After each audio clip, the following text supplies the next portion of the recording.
Gloire à Dieu. Amen. Je vous propose une lecture dans Actes, au chapitre 7. Le livre des Actes, au chapitre 7.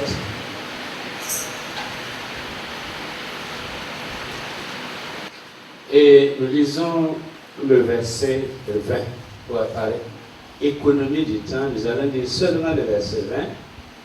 Mais, autrement dit, nous allons considérer le verset 20 jusqu'au verset 44, etc. Nous allons lire seulement le verset 20. À cette époque naquit Moïse, qui était beau aux yeux de Dieu. Il fut nourri 3 mois dans la maison de son père. Amen. Gloire au Seigneur. Que Dieu bénisse la lecture de sa parole. Ce matin, je voulais considérer la croissance du chrétien sous la forme de continuité, rupture et dépassement. Continuité, rupture et dépassement. En d'autres termes, on parlerait d'indépendance, de dépendance et d'interdépendance. Continuité, rupture et dépassement. La vie de Moïse est une vie miraculeuse, une naissance dans un contexte difficile. Il a été élevé moitié par sa famille, moitié par la fille de Pharaon, mais toujours étant nourri par sa propre mère. Jochebed a joué un rôle très important. Une femme de foi. La preuve est que dans Hébreux chapitre 11, elle est citée parmi les héros ou les héroïnes de la foi. Parce qu'elle a eu foi. Elle a eu foi pour couvrir son bébé. Elle a eu foi pour céder son bébé. Et comme on dit, l'amour ne possède que ce qu'il cède. C'est pourquoi Anne a cédé Samuel. Et Jochebed aussi a cédé Moïse. Et c'est pourquoi elle a pu recouvrir ce Moïse-là plus tard. Mais revenons à Moïse. Eh bien, sa vie a été vécue dans le beurre. Parce que la fille de Pharaon, où il y avait 2 filles même, l'histoire nous dit qu'il y avait 2 filles de Pharaon qui régnaient, enfin qui étaient en tout cas au pouvoir, qui aidaient le père, puisque Pharaon n'a pas eu de fils. Et donc, cette fille de Pharaon, quand elle a reçu Moïse, elle a jeté tout son dévolu sur cet enfant-là, pour l'élever et pour faire de Moïse un successeur. Puisque c'est son enfant à elle, il avait droit à la succession en tant que fils. C'est pourquoi Moïse a été élevé vraiment dans les conditions les meilleures. Moïse, la Bible nous dit plus tard qu'il a été instruit dans toute la sagesse des Égyptiens. Il y avait à cette époque-là ce qu'on appelait le temple du soleil en Égypte. Et le temple du soleil, c'est l'équivalent de la Sorbonne, c'est l'équivalent de Harvard, c'est l'équivalent d'Oxford pour nos temps modernes. C'est là où il y avait tout le savoir. Il y avait vraiment, c'est là qu'on envoyait les élites du pays. Moïse a été donc éduqué, il a été instruit, il a été formé, il a été façonné pour être pharaon plus tard. Il a été vraiment entraîné à la guerre. Et l'histoire prouve que Moïse a mené des combats. Et il a remporté des victoires. Moïse, donc, il était promu. Il était vraiment, l'avenir pour lui était clair. C'est pas comme certains d'entre nous où l'avenir est sombre. Pour lui, l'avenir était clair. Quand je dis de nous, ce n'est pas les enfants de Dieu, mais surtout l'Africain en général. On dit que notre avenir est sombre. Et puis voilà qu'un jour, Moïse, à 40 ans, il sort et il voit un Égyptien qui se battait avec un Hébreu. Et Moïse a cru bon faire. Il a cru vraiment qu'il était de son devoir. Parce qu'entre-temps, il a compris que sa mission, puis le Seigneur l'a sauvé. Parce que Moïse est venu sauver des eaux. Le Seigneur l'a sauvé. Et certainement que sa mère et son père lui ont dit, ta mission, c'est de délivrer le peuple de l'esclavage. Donc, à 40 ans, il sort. Il voit une querelle entre quelqu'un de son peuple et quelqu'un un Égyptien, le peuple adoptif. Il comprend sa mission et il décide d'intervenir.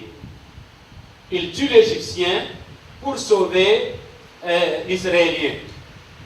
À sa grande surprise, quand il est revenu le lendemain, je ne sais pas pourquoi il est revenu, est-ce pour constater les dégâts ou est-ce pour célébrer sa victoire, on ne sait pas, il est revenu et il trouve qu'il y avait les Israélites qui se querellaient. Et il dit non, ce que vous faites là, c'est pas bien, c'est entre vous. Non, on doit unir nos forces contre. Il y a un qui a dit, mais tu fais le malin. Tu veux me tuer comme tu as tué l'Égyptien hier. Là. Et Moïse a compris qu'il a couru avant le temps. Il a couru avant le temps. Et que les moyens spirituels ne sont jamais atteints par des efforts physiques ou par des efforts humains. Moïse a pris la fuite. Il est parti. Ça a été la rupture. Avant, il y avait la continuité jusqu'à 40 ans. Tout était bien.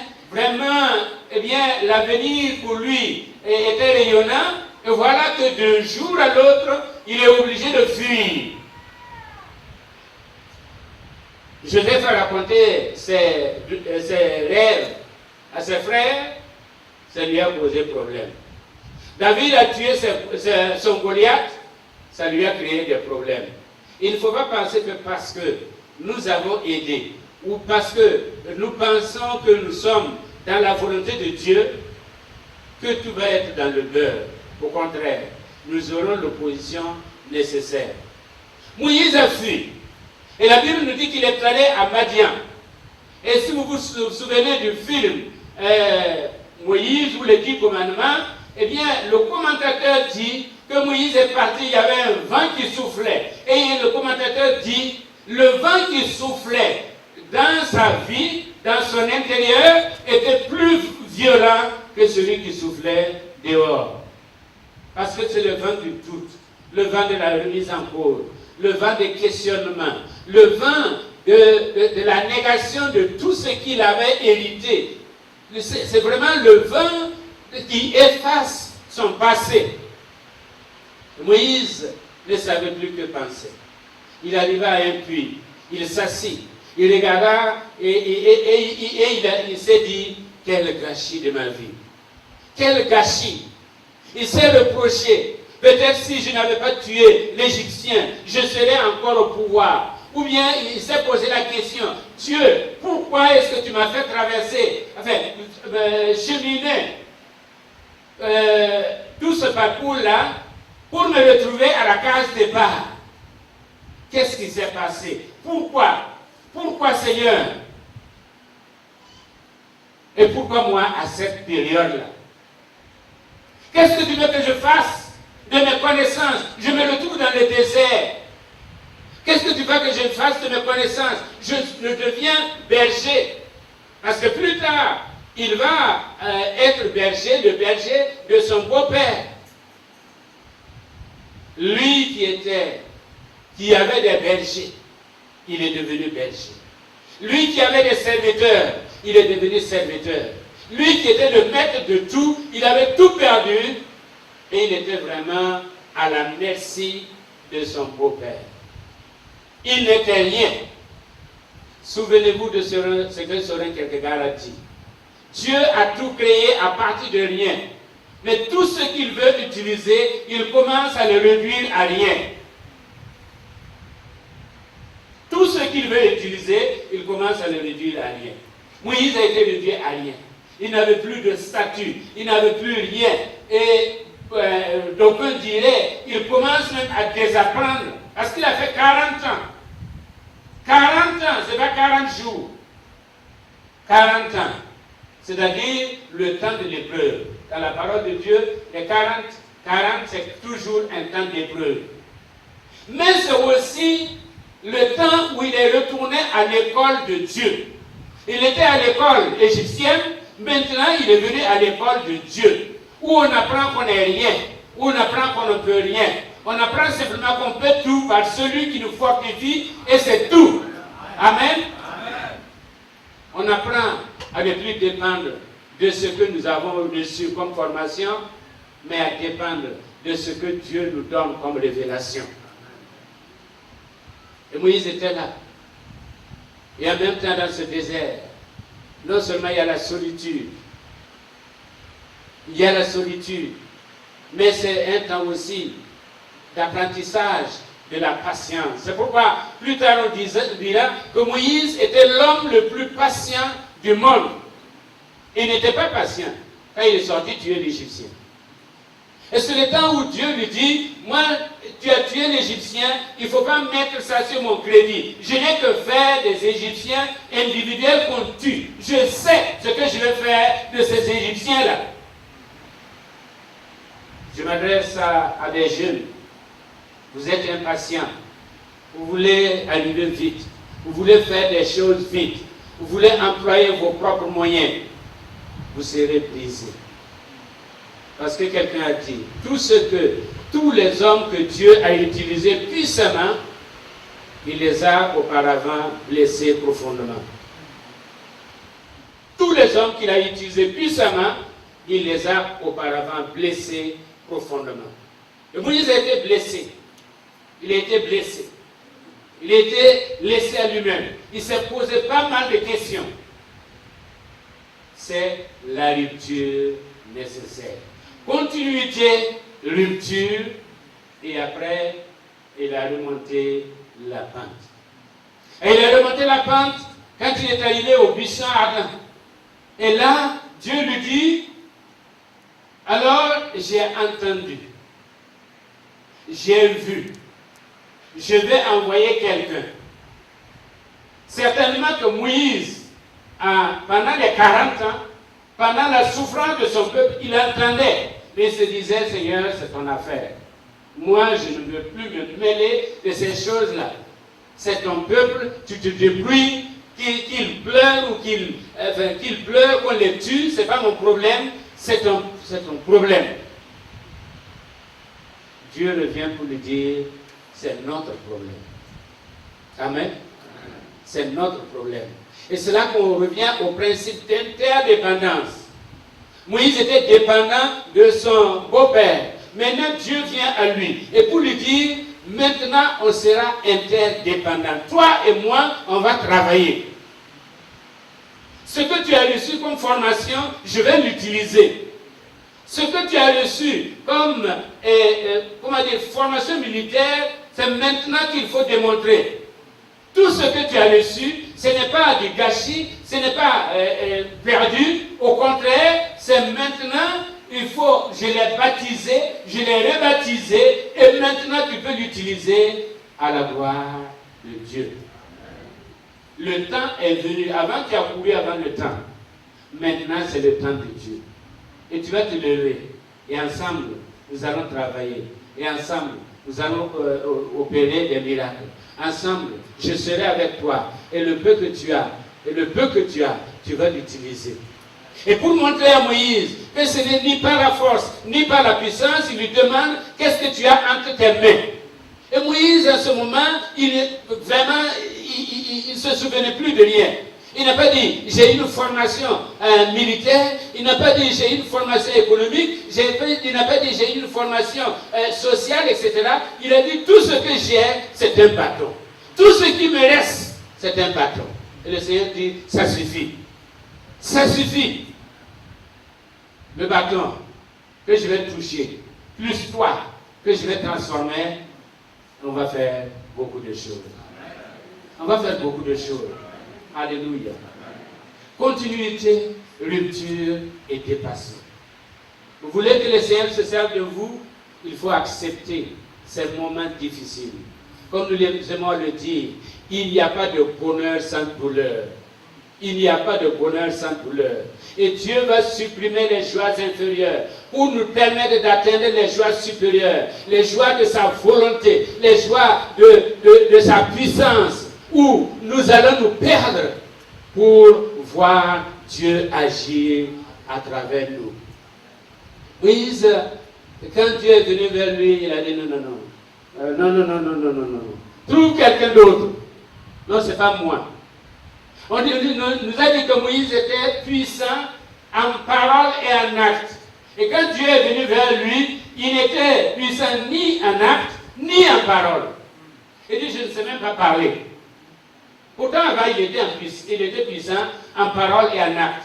Je ne sais même pas parler. Comment je vais me présenter devant Pharaon? Je n'ai rien. Je ne suis pas puissant en acte. Je ne suis pas puissant en parole. Et Dieu lui dit, je te rends maintenant puissant en acte et en parole. Et tu ne vas plus te servir de la rhétorique égyptienne, tu vas te servir de la rhétorique divine. Tu ne vas pas te servir de l'armure égyptienne, tu vas te servir de l'armure divine. Et là, personne ne peut s'opposer à toi. Tout lieu que foulera la plante de ton pied, je vais te le donner. Amen. Tu es un Égyptien, mais je vais te montrer, je vais amener l'armée égyptienne que tu as formée. Cette armée-là sera engloutie dans l'eau. Ce n'est pas un Égyptien seulement, tu n'auras pas affaire à un seul Égyptien. Et tu ne vas pas te débarrasser d'un seul Égyptien. C'est toute une armée que tu vas voir périr. Continuité, rupture et dépassement. Alors, ce Moïse qui était hésitant, au buisson ardent, ce Moïse qui ne voulait vraiment pas d'autres épreuves, mais quand Dieu l'a convaincu, quand Dieu l'a transformé, ce Moïse-là, eh bien, il ne cessait de vouloir la présence de Dieu. Il ne cessait de demander la présence de Dieu, parce qu'il a compris que ce n'est qu'en Dieu et avec Dieu qu'on peut faire quelque chose pour Dieu. Il a compris que toute sa force réside dans le Seigneur. Toute sa force, toute sa puissance, toute sa réussite. Et ce qu'il croyait avoir perdu, eh bien, il l'a récupéré. Alléluia.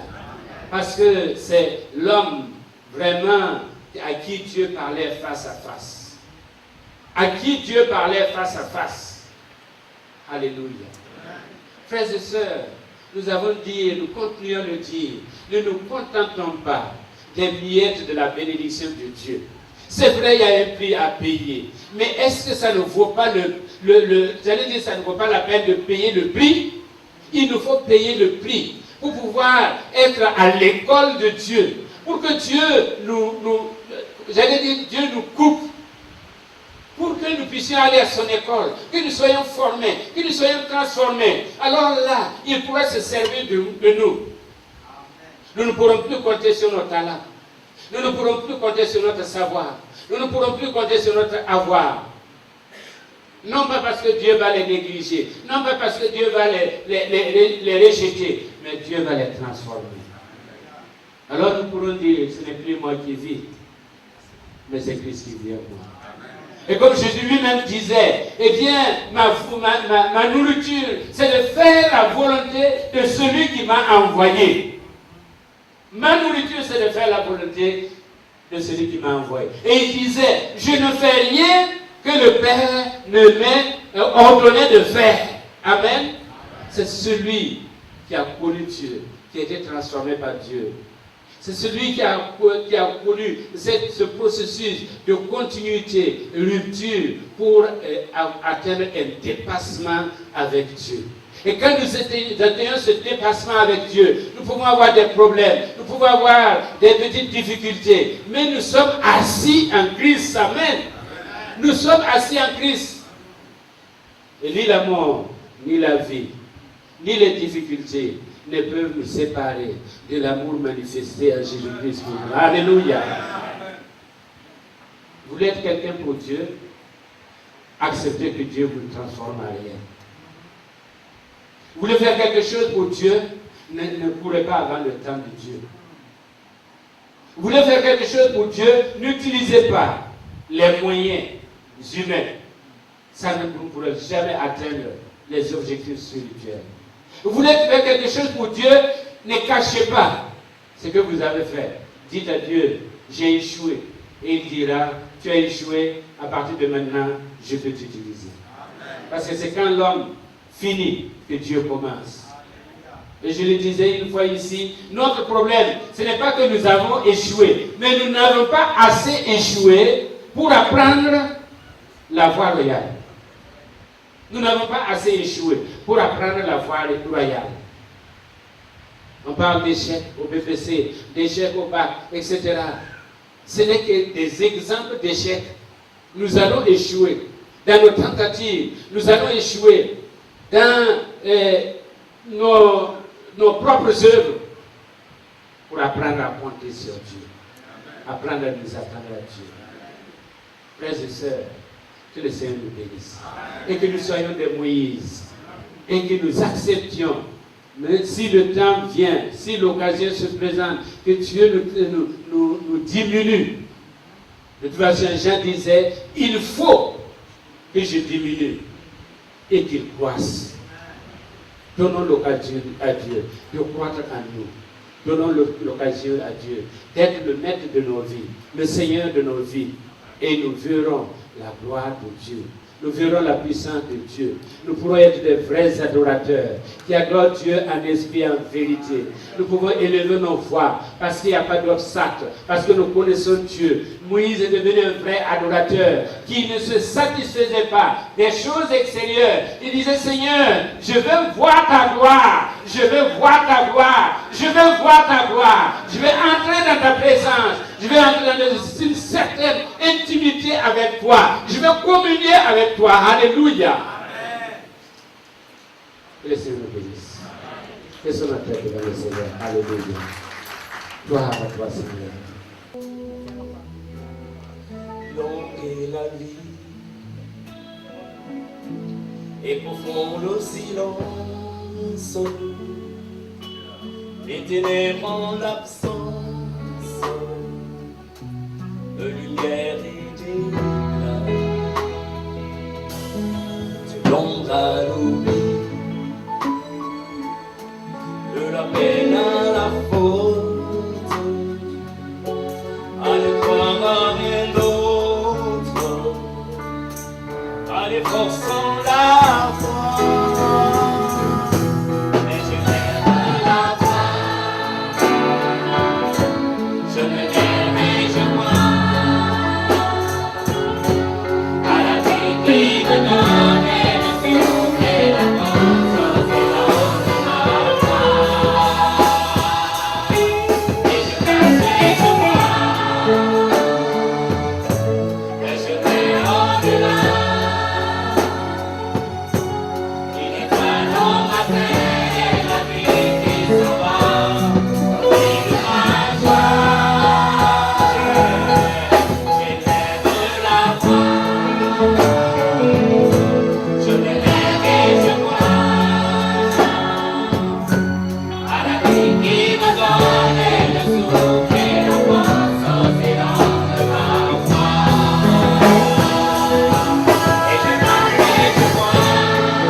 Sur des mots qui m'entraînent dans le sens qu'ils ont pris. Et pourtant je sais bien, avec l'aube à ma porte,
Alléluia.